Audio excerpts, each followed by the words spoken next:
He's still a beast, but no. And then Jai Opetaia, you need to set that one up for later because I think Opetaia will be too much for Benavidez right now. And I like the fight with Jai. I think the Jai Opetaia fight at Cruiserweight is the fight for me. That's the fight that I want to see. Jai has been the man at that weight class for a very long time. And now you got a new player in the division with a hot name and whose stock and whose star power is only rising. That's the fight I believe that needs to be made at the Cruiserweight division. Opetaia is stronger.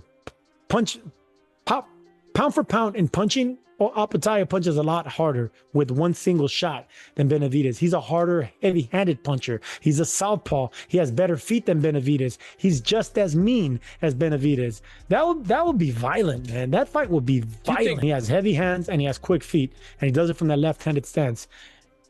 Opetaia will beat Benavidez if they ever fight.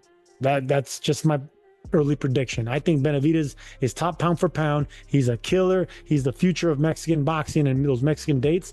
But there's weight classes for a reason. He was able to beat a blown up super middleweight in Surdo Ramirez, but not a natural cruiserweight champion like Opetaia. Throughout the boxing world, analysts see David Benavidez versus Jai Opetaia as a high-level clash where two different styles meet at the elite stage. Pressure, technique, and adaptability are all expected to play major roles in deciding the winner. For David Benavidez to give Jai Opetaia a shot at his name right now, because he's hot right now. You go up and fight Usyk while you're hot, and it makes sense. You can always come back down and fight Opetaia if you want to. You understand? If you lost to Usyk, Opetaia fight's still there. If you lose to Opetaia, Usyk fight gone. So be smart about this thing. Go take Usyk while the iron is hot. You beat Usyk, you don't never have to see Opetaia unless he want to come to heavyweight.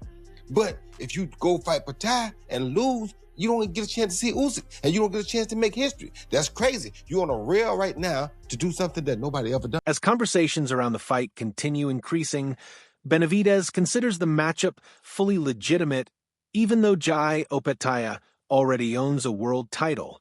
He explained that capturing additional belts would still represent a huge achievement, and becoming champion in that division would mean a lot to him. Legit because he has two world titles. I mean, it doesn't really matter if Jai Opetaia has another one. He has two legit titles right there. So I think so. It's a legit fight. It's a legit, title shot, and I'm gonna be very happy once I capture those two titles. Meanwhile, Jai Opetaia showed confidence and readiness for major tests, saying he has pursued big fights for many years. He also stated that becoming undisputed is still his biggest goal, and made it clear he is willing to step in whenever the opportunity appears. The fight, I've been chasing these big fights for quite a while. I want to call myself undisputed, so it is what it is. I'm ready when. Offering another viewpoint, Malik Scott emphasized David Benavidez's nonstop pressure and high-volume attack, explaining how his aggressive style and combination punching can break opponents down. He added that keeping such a demanding pace during every round makes Benavidez a very difficult challenge at elite level. Have shown what he's shown on Saturday. Not only is he one of the best fighters in the world, to me, Benavidez is the most dangerous fighter in the world, and I'm including all divisions. We could talk about Shakurs, we could talk about Haney's, we could talk about all these Usyks and guys that's better than him technically.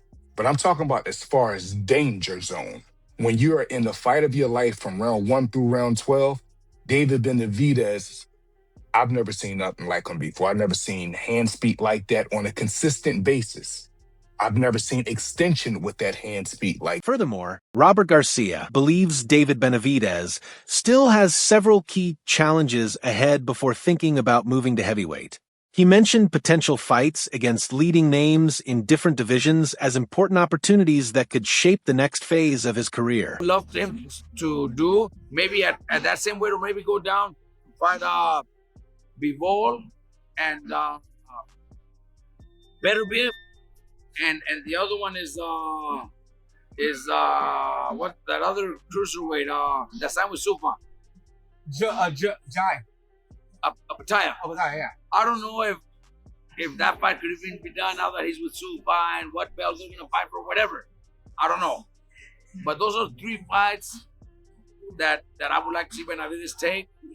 But then after that, he's ready for the heavyweights, man. He's ready to fight. Continuing the discussion, Sean Porter also considers David Benavidez a special fighter entering his prime years and becoming a dangerous opponent for anyone in boxing. He believes Benavidez still needs victories over the very best fighters, but feels he has the talent to beat champions like Dmitry Bivol, Artur Beterbiev, and Jai Opetaia. It's a special talent who's now really entering his prime now.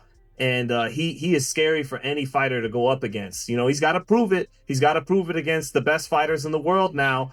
And they're going to be tougher outs than Gilberto Ramirez, but I'm feeling like he can beat all of them. He could beat Bivol, he could beat Beterbiev, he could beat Opetaia, line them up, and I want to... Supporting Sean's opinion, Stephen Breadman described Jai Opetaia as a true elite-level threat, mentioning his size, strength, and natural talent as major advantages. He also noted that Opetaia's physical abilities and calm attitude under pressure make him a difficult matchup for every top fighter. He's explosive, and David gonna have to be careful. That ball hit you with a left hand, he can knock you out. And he's a southpaw, so he'll have some built-in advantages. He's just it's not a skill thing. He's a different level athlete than what El Zurdo is. And he's young, and he's mean, and he's going to be fighting hard. I think David might know a little bit too much for him. I think he might be a little bit too skillful for him and be a little bit too slick. But his raw On the other athleticism hand, and punching power is something David will Oladipo have to beat. praised David Benavidez's hand speed, explosive combinations, and nonstop aggression, highlighting how he throws 6 and 7 punch combinations with serious power and intensity. He believes opponents have very few answers against that type of pressure and called Benavidez a very, very bad man. Speed, his combinations. This guy, I mean, when he throws those combinations, they're so fast. And it's not 2s and 3s, it's 6s and 7s. Like, what do you do?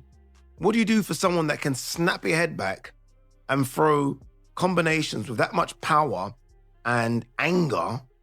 There's not much you can do. That's a bad man. That is a very, very bad. Expanding on that view, Zab Judah explained that David Benavidez uses a style many opponents still cannot figure out, based on constant pressure, rhythm switches, and smart adjustments during fights. He added that until fighters learn how to handle it, they will continue struggling, and suggested Benavidez becomes even more dangerous once he settles into his rhythm. It's a good fight. I like it. I still say the same thing now. Another stoppage. Same way? Easier? Harder fight? It's probably going to be done. I mean, listen, man. I predict the same thing. Because it's a new style. David Benavidez has his own style in boxing. He has his own, he's the first fighter we know with his style. They're coming up with his style. He mastered it. So there is no real defense for the style yet. There is no real, you know, how does the blockage go? How does it go? Like, I never see they don't teach no shit like that. You know what I mean? So until somebody can come up with, until they can learn the style completely, you're not going to know how to defend against it. We got to see it some more. You know what I mean? So shout out to David Benavidez coming up with his own style. That's crazy. And the switch. Crazy. My guy, he's the first guy with it. What up? I'm saying it. You know, when don't you look, make David cut that switch on.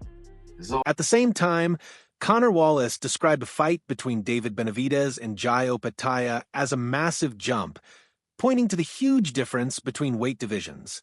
He explained that although Benavidez is extremely quick and capable of giving Opetaia serious problems, the size advantage would matter greatly, and Opetaia's power would be noticeable whenever he lands clean punches. It's a massive step up for Benavidez to fight Jai, you know what I mean? Obviously, I feel like he would give Jai a harder fight than Ramirez would, but man, it's a huge jump. You know, he used to be a super middleweight, the light heavyweight, up to cruiserweight.